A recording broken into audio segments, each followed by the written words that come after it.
दोस्तों, अज्ञात दुनिया में आपका स्वागत है। आज की वीडियो महाभारत के ऊपर है। महाभारत को पांचवा वेद कहा गया है। ये भारत की गाथा है। इस ग्रंथ में तत्कालीन भारत का समग्र इतिहास वर्णित है। अपने आदर्श पात्रों के सहारे ये हमारे देश के जनजीवन को प्रभावित करता है। इसमें सैकड़ों पात्रों, स्थानों, घटनाओं तथा विचित्रताओं व विडंबनाओं का वर्णन है। महाभारत में कई घटना संबंध और ज्ञान विज्ञान के रहस्य छिपे हुए हैं। महाभारत का हर पात्र जीवंत है, चाहे वो कौरव, पांडव, कर्ण और कृष्ण हो या धृष्टद्युम्न, शल्य, शिखंडी और कृपाचार्य हो। महाभारत सिर्फ योद्धाओं की गाथाओं तक सीमित नहीं है। महाभारत से जुड़े शाप, वचन और आशीर्वाद में भी रहस्य छिपे हुए हैं। आइए जानते हैं महाभारत से जुड़े कुछ ऐसे रहस्यों के बारे में जिनसे आप अनजान हैं। मोहनजोदाड़ो में कुछ ऐसे कंकाल मिले थे जिसमें रेडिएशन का असर था। महाभारत में सौप्तिक पर्व के अध्याय 13 से 15 तक ब्रह्मास्त्र के परिणाम दिए हुए हैं। हिंदू इतिहास के जानकारों के मुताबिक 3 नवंबर 5561 ईसा पूर्व छोड़ा हुआ ब्रह्मास्त्र परमाणु बम ही था। कहते हैं कि महाभारत युद्ध में 18 संख्या का बहुत महत्व है। महाभारत की पुस्तक में 18 अध्याय हैं। कृष्ण ने कुल 18 दिन तक अर्जुन को ज्ञान दिया। गीता में भी 18 अध्याय हैं। 18 दिन तक ही युद्ध चला। कौरवों और पांडवों की सेना भी कुल 18 अक्षौहिणी सेना थी, जिसमें कौरवों की 11 और पांडवों की 7 अक्षौहिणी सेना थी। इस युद्ध के प्रमुख सूत्रधार भी 18 थे। इस युद्ध में कुल 18 योद्धा ही जीवित बचे थे। सवाल ये उठता है कि सब कुछ 18 की संख्या में ही क्यों होता गया। कौरवों को कौन नहीं जानता। धृतराष्ट्र और गांधारी के 99 पुत्र और एक पुत्री थीं, जिन्हें कौरव कहा जाता था। कुरुवंश के होने के कारण ये कौरव कहलाए। सभी कौरवों में दुर्योधन सबसे बड़ा था। गांधारी जब गर्भवती थी तब धृतराष्ट्र ने एक दासी के साथ सहवास किया था, जिसके चलते युयुत्सु नामक पुत्र का जन्म हुआ। इस तरह कौरव 100 हो गए। गांधारी ने वेदव्यास से पुत्रवती होने का वरदान प्राप्त कर लिया। गर्भधारण के पश्चात भी 2 वर्ष व्यतीत हो गए, किंतु गांधारी को कोई भी संतान उत्पन्न नहीं हुई। इस पर क्रोधवश गांधारी ने अपने पेट पर जोर से मुक्के का प्रहार किया, जिससे उसका गर्भ गिर गया। वेदव्यास ने इस घटना को तत्काल ही जान लिया। वे गांधारी के पास आकर बोले, गांधारी, तूने बहुत गलत किया है। मेरा दिया हुआ वर कभी मिथ्या नहीं जाता। अब तुम शीघ्र ही 100 कुंड तैयार करवाओ और उसमें घी भरवा दो। वेदव्यास ने गांधारी के गर्भ से निकले मांस पिंड पर अभिमंत्रित जल छिड़का, जिससे उस पिंड के अंगूठे के पोरुए के बराबर 100 टुकड़े हो गए। वेदव्यास ने उन टुकड़ों को गांधारी के बनवाए हुए 100 कुंडों में रखवा दिया और उन कुंडों को 2 वर्ष पश्चात खोलने का आदेश देकर अपने आश्रम चले गए।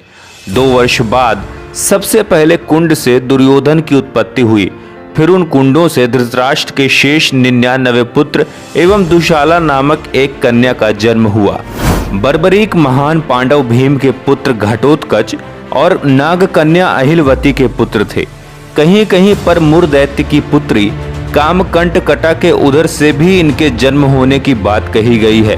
महाभारत का युद्ध जब तय हो गया तो बर्बरीक ने भी युद्ध में शामिल होने की इच्छा व्यक्त की और मां को हारे हुए पक्ष का साथ देने का वचन दिया। बर्बरीक अपने नीले रंग के घोड़े पर सवार होकर 3 बाण और धनुष के साथ कुरुक्षेत्र की रणभूमि की ओर अग्रसर हुए। बर्बरीक के लिए 3 बाण ही काफी थे, जिसके बल पर वे कौरव और पांडवों की पूरी सेना को समाप्त कर सकते थे। ये जानकर भगवान कृष्ण ने ब्राह्मण के वेश में उनके सामने उपस्थित होकर उनसे दान में छल पूर्वक उनका शीश मांग लिया। बर्बरीक ने कृष्ण से प्रार्थना की कि वे अंत तक युद्ध देखना चाहते हैं। तब कृष्ण ने उनकी ये बात स्वीकार कर ली। फागुन मास की द्वादशी को उन्होंने अपने शीश का दान दिया। भगवान ने उस शीश को अमृत से सींचकर सबसे ऊंची जगह पर रख दिया ताकि वे महाभारत युद्ध देख सकें। उनका सिर युद्ध भूमि के समीप ही एक पहाड़ी पर रख दिया गया, जहां से बर्बरीक संपूर्ण युद्ध का जायजा ले सकते थे। महाभारत के दौर में राशियां नहीं हुआ करती थीं। ज्योतिष 27 नक्षत्रों पर आधारित था, न कि 12 राशियों पर। नक्षत्रों में पहले स्थान पर रोहिणी था, न कि अश्विनी। जैसे जैसे समय गुजरा, विभिन्न सभ्यताओं ने ज्योतिष में प्रयोग किए और चंद्रमा और सूर्य के आधार पर राशियां बनाई और लोगों का भविष्य बताना शुरू किया। जबकि वेद और महाभारत में इस तरह की विद्या का कोई उल्लेख नहीं मिलता, जिससे कि यह पता चले कि ग्रह नक्षत्र व्यक्ति के जीवन को प्रभावित करते हैं। महाभारत के युद्ध में विदेशी भी शामिल हुए थे।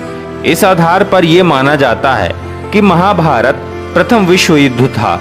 ज्यादातर लोग ये जानते हैं कि महाभारत को वेद व्यास ने लिखा है, लेकिन ये अधूरा सच है। वेद व्यास कोई नाम नहीं, बल्कि एक उपाधि थी जो वेदों का ज्ञान रखने वालों को दी जाती थी।